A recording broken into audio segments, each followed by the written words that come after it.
reto de dar la presentación en 5 minutos. No. Pero vamos a hacerlo lo más ameno posible. Sé que estamos...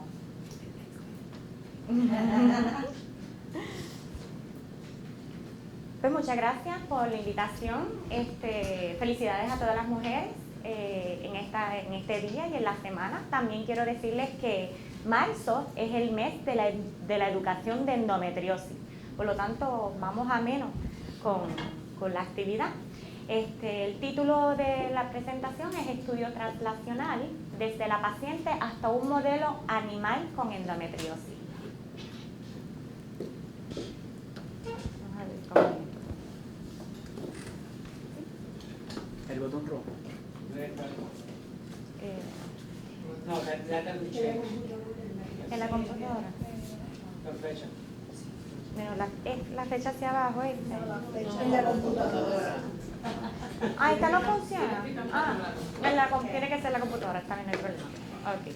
That's for the pointer and it's easy. Okay.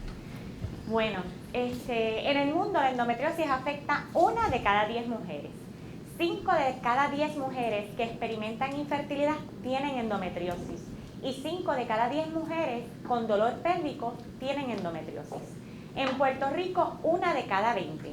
Esto es un estudio que se hizo en el 2007, pero se cree que es mucho más las pacientes con endometriosis, pero aún se desconoce.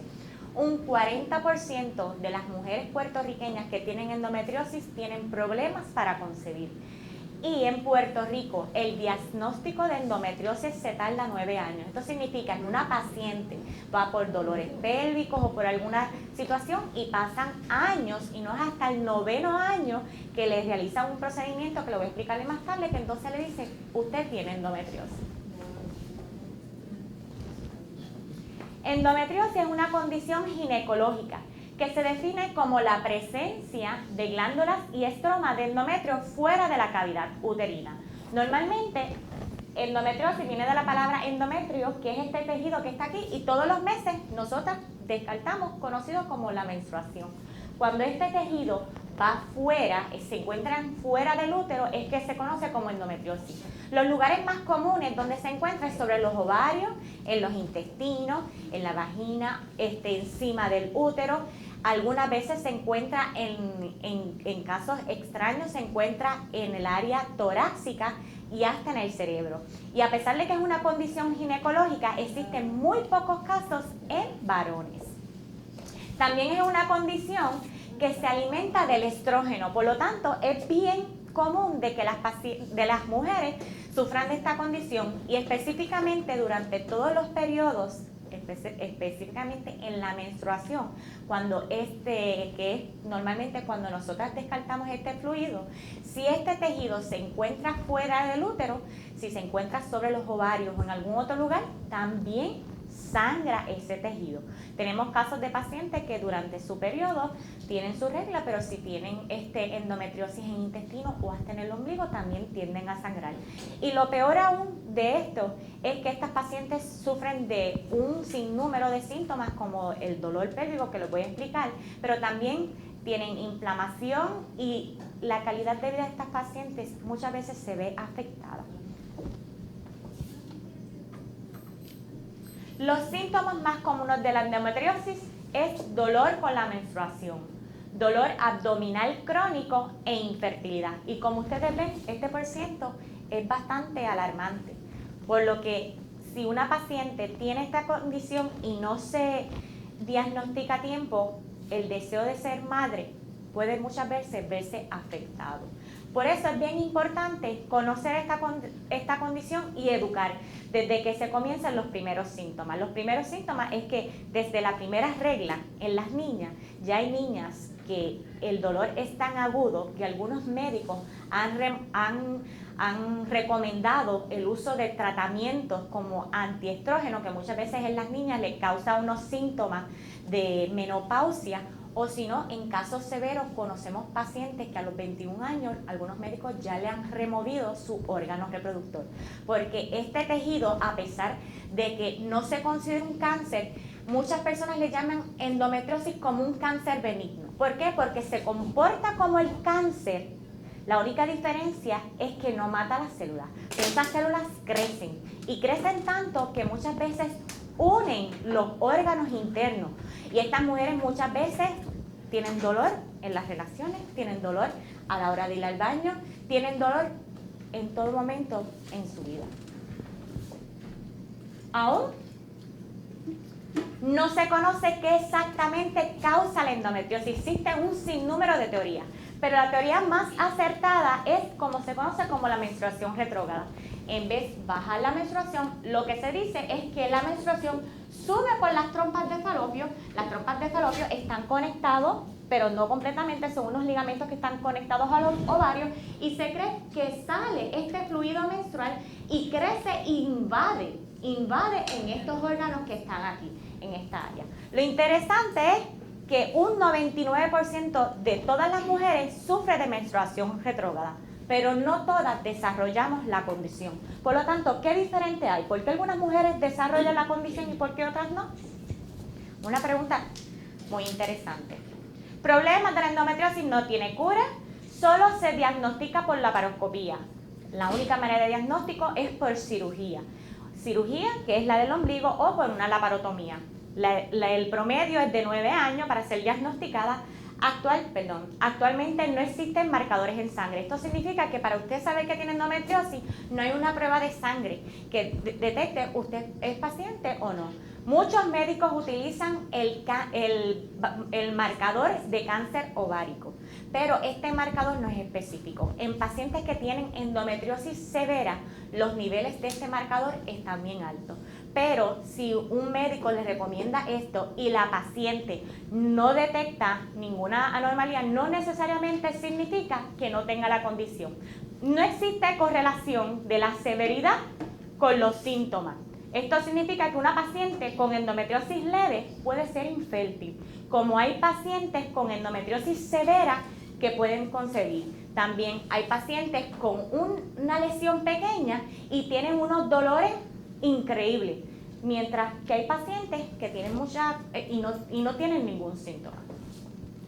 Por lo tanto, es necesario continuar buscando mayor información. Estudios preliminares con pacientes. Esto es parte de, por resumir, algunos estudios que nosotros estuvimos haciendo durante mi tesis doctoral en mujeres, donde se tomaron las biopsias de mujeres con endometriosis e infertilidad y también se compararon con mujeres fértiles. En este caso, nosotros observamos y estudiamos distintas proteínas que pudieran estar relacionadas con la condición. Y nosotros observamos que una de las proteínas, que se llama LOX, tenía unos altos niveles en las pacientes con endometriosis e infertilidad, específicamente en el área del epitelio luminal, mientras que las mujeres fértiles no tenían esta condición. El problema muchas veces con este tipo de estudios con mujeres es que aquellas que han tenido la experiencia de tomar una biopsia de endometrio no es un procedimiento agradable y menos doloroso. Por lo tanto, muchas veces darle el seguimiento a estas pacientes pues era difícil. ¿Por qué? Porque estaban en un momento incómodo con dolor y muchas veces pedíamos una muestra adicional. Por lo tanto, estudios de esta naturaleza para conocer qué relación tiene la endometriosis con infertilidad en mujeres, específicamente estudios de reproducción, son bien difíciles de realizar, pues por razones éticas, clínicas, médicas. Estos estudios fueron significativos.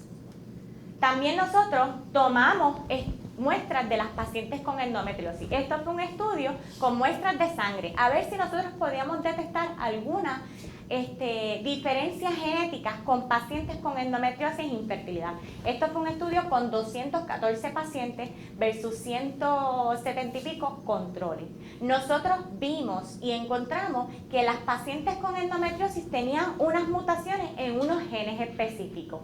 En este caso, estos fueron los genes que se encontraron y vimos que las pacientes con endometriosis tenían un genotipo, una mutación, porque SNP es Single Nuclear Polymorphism, que era prácticamente, había un riesgo de que las mujeres que tuvieran esta mutación a tener una predisposición para endometriosis y también lo encontramos para infertilidad.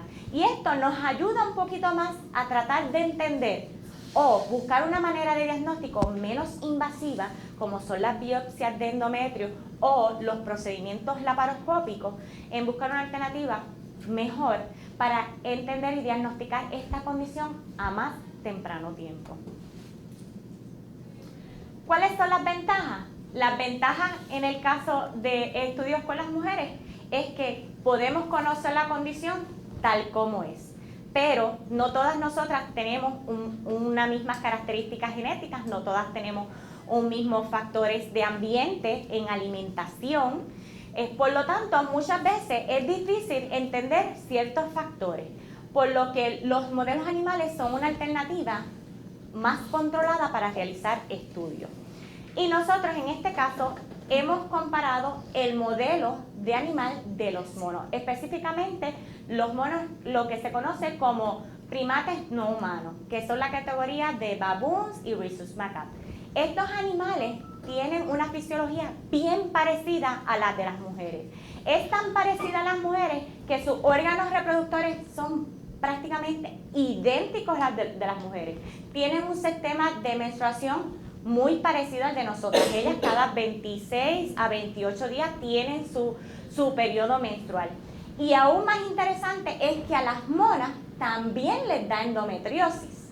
Por lo que es interesante utilizar este modelo para conocer más sobre esta condición.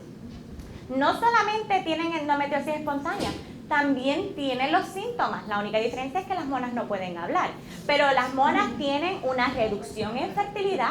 Muchas de estas monas no hablan, pero tú lo ves que en su momento de su periodo, el dolor, ellas se aíslan y muchas veces hacen ciertos movimientos que tú puedes entender que esa mona está en dolor. Y lo más interesante es que las monas también pueden ser un modelo para inducir la endometriosis y les voy a explicar cómo. En el caso de mi proyecto es que nosotros estamos tratando de establecer un modelo animal para el estudio de la endometriosis. Dos objetivos: establecer un modelo inducido de endometriosis en los rhesus macaque para entender mejor los mecanismos de esta condición y sus síntomas. Y segundo, identificar la endometriosis espontánea en esta especie en el centro de primates, debido a que la prevalencia e incidencia de la misma aún se desconoce. Y ahora ustedes se van a preguntar, ¿cómo podemos crearle endometriosis a una mona que no lo tiene? Como les expliqué al principio, endometriosis se define como tejido de endometrio fuera del útero. Y el tejido del endometrio es el mismo tejido que nosotras descartamos todos los meses. Esto es un estudio en colaboración con el doctor Asgerali Fasliava. Este doctor tiene un modelo inducido en baboons, que es un modelo diferente. Pero nosotros en la Universidad de Puerto Rico no tenemos baboons, tenemos los rhesus macaque, por lo tanto esto es un proceso adaptado. Y este es el diseño experimental. ¿Qué es lo que nosotros vamos a hacer? Nosotros vamos a velar la mona cuando esté en su fase de menstruación. Nosotros vamos a recolectar su fluido menstrual e inmediatamente por la laparoscopía se lo vamos a depositar sobre los ovarios y sobre los úteros. Por lo tanto, estamos ya realizando el primer fase de la definición. Tejido de endometrio fuera del útero, específicamente en las áreas más comunes donde se encuentran. Pero no solamente lo vamos a hacer una vez, se lo vamos a hacer 3 veces. ¿Por qué? Porque en el caso de las monas, el fluido menstrual es menos comparado con el de nosotros. Por lo tanto, tenemos que nosotros estar pendientes de esa monita y hacerlo en 3 ciclos consecutivos. Por lo tanto, ese día nosotros recolectamos y esperamos a su próximo ciclo y hasta el 3er ciclo.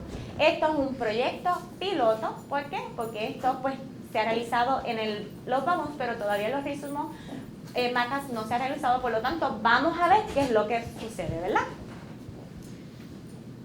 Bueno, en este estudio utilizamos 9 monas. De esas 9 monas, verificamos su día, su primer y su segundo día, que es donde mayor cantidad hay. Entonces, el día de que ellas estaban menstruando, la llevamos a sala de cirugía y entonces recolectamos el fluido, se hizo la laparoscopía, la cirugía y se depositó. Y entonces, luego de los 3 ciclos consecutivos, le dimos un promedio de 1 a 3 meses, volvimos a observar a la mona a ver si había desarrollado la condición. ¿Y cómo nosotros podíamos verificar si él había desarrollado? Después de los 3 ciclos, de los 3 meses, nosotros íbamos a observar si tenían lesiones o no tenían lesiones. Porque la endometriosis tiene distintos tipos de apariencia. Pueden ser quistes de chocolate, que normalmente es sangre capsulada, donde hay también tejido. También están vesículas transparentes, lesiones color azul, rojo, un sinnúmero de colores y adherencia, mucha adherencia. Esto es visualmente, y también si nosotros tomamos una biopsia y la miramos bajo el microscopio, lo que nosotros vamos a encontrar es tejido de endometrio en esa lesión. ¿Cuáles fueron los resultados? De los 9 animales del proyecto, 2 animales a realizarse la laparoscopia inicial demostraron tener endometriosis espontánea. ¿Por qué? Porque antes de inducir nosotros teníamos que verificar cuidadosamente dónde estaba la lesión. Uno de los problemas mayores en las pacientes es que si no hay una inspección minuciosa, muchas veces estas lesiones son microscópicas, pueden estar estas lesiones detrás o debajo del útero, por lo que muchos médicos, especialmente los ginecólogos, tienden a mover los órganos buscando este punto. Pero en el caso de nosotros hicimos una inspección en esas 9 y de esas 9 encontramos 2 monas. Hasta la fecha no se desconoce cuál es la incidencia y la prevalencia en este centro de primates, por lo tanto nos aporta de que sí, tuvimos monas con endometriosis espontáneas con estas lesiones. Ya de 9 vamos 7. De esos 7 animales, 2 animales fueron cancelados de inducir endometriosis porque uno de las monas no se pudo colectar fluido menstrual. La manera en que nosotros colectamos fluido menstrual era a nivel de lavado uterino, prácticamente como un lavado, con agua salina. No es doloroso que en este caso. Pero pues una de las monas no obtuvimos suficiente, y si no teníamos suficiente no valía la pena realizar el procedimiento a la mona. Y la segunda mona tenía un ciclo irregular. Esto es un patrón de una mona de un ciclo regular para que ustedes tengan idea, idéntico al de nosotros. En este caso, esta mona tiene un ciclo de 22 días, pero normalmente nosotros tenemos una elevación de estrógeno en lo que se conoce como el tiempo de ovulación, y después es que tenemos el aumento de progesterona. En este caso, esta mona, por alguna razón, pasó un mes, pasaron 2 meses, ya iba por el 3er mes y esta mona no había menstruado. Por lo tanto, llegamos a la conclusión de que sí, la mona tenía un ciclo irregular muy parecido a la mayoría de nosotras, las mujeres, que también se nos brinca algunas veces los días, ¿verdad? Finalmente, nos quedamos con 5 monas. Esas 5 monas se hizo el procedimiento y el diseño experimental tal establecido. Prácticamente, se observó en el fluido menstrual células endometriales, que son las células que aparecen ahí, y estas 5 monas fueron en 3 ciclos consecutivos inducidas con endometriosis. Se colectó la muestra y se depositó. Al final, ¿qué fue lo que obtuvimos? Aquí también se pudo tomar las monas con endometriosis espontánea, se pudo tomar la biopsia, y actualmente las muestras que se tomaron están siendo procesadas para métodos de análisis histológico y molecular. ¿En qué conclusión llegamos después de esto? De 9 monas, vieron como el procedimiento toma tiempo y muchas veces pues existen factores, tal como pasan en los estudios con los humanos. Pues en el caso de 5 monas, solamente una mona desarrolló la condición, por lo que en cierta manera va en acorde con la estadística de nosotras, las mujeres. ¿Por qué? Porque a todas nosotras, a un 99% nos da menstruación retrógrada, pero no a todas las que estamos aquí nos da endometriosis. Por lo tanto, nosotros podemos decir que 5 monas estuvieron expuestas a ese fluido menstrual, pero solo una desarrolló la condición. ¿Por qué? Solamente los estudios histológicos y moleculares en un futuro, que esperamos que para el próximo año tengamos los resultados, podamos ver esas diferencias. Se pudo demostrar que en nuestra colonia tenemos monas con endometriosis. espontánea. Y que esto ayuda específicamente en este enfoque de estudio translacional, de que podemos utilizar estos modelos de animales como una alternativa para buscar una manera efectiva de diagnóstico que no sea invasivo. También los tratamientos para las pacientes de endometriosis son muy caros y muchas veces invasivos. Podemos buscar mejores tratamientos para contrarrestar esta condición y sus síntomas bajo nuevas terapias de droga. Si podemos nosotros establecer este modelo animal, sería una herramienta útil que influye y contribuye directamente a la mejor calidad de las pacientes con endometriosis. Finalmente, cualquier hallazgo que contribuya a entender mejor la endometriosis tiene una aplicación directa a las mujeres que padecen esta condición, lo que permite que estos estudios sean translacionales del modelo animal al humano. Gracias. Muy bien.